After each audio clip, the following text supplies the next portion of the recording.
Boss, may warrant ka na naman. Naku po, inay. Ay, i-text nyo na lang at ako'y susuko ng diretsyo. Huwag na kayong magpagod. Text nyo lang ako. Susuko na ako sa police. Diretso na yun. Pero ang hirap kaya ng pugante. Mahirap ang pugante kung saan-saan ka nagpupunta. Oo, hindi ka makalapit sa pulis, tatakmain ka. Oo, di ba? Mahirap ang pugante.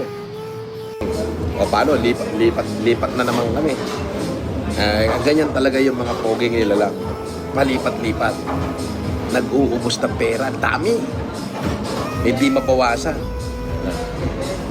Diba? Ayaw nga pala.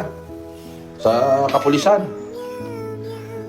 Kung sakali ho na ako ay magkakaroon uli ng warrant, ay i-text yun na lang ako at ako'y susuko.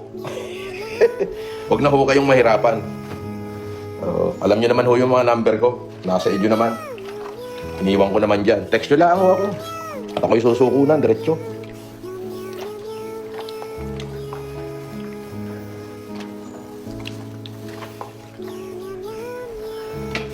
Ano ba ho ba yung i-expectin ko? Di, yun na. Magpapakulong na ako. Diretso na akong papasok sa kulungan. Diretso na ako sa kulungan. Di na ako magsasalita. Papadlak ko na sarili ko sa kulungan. Habang buhay na ako magpapakulong. Aray ko!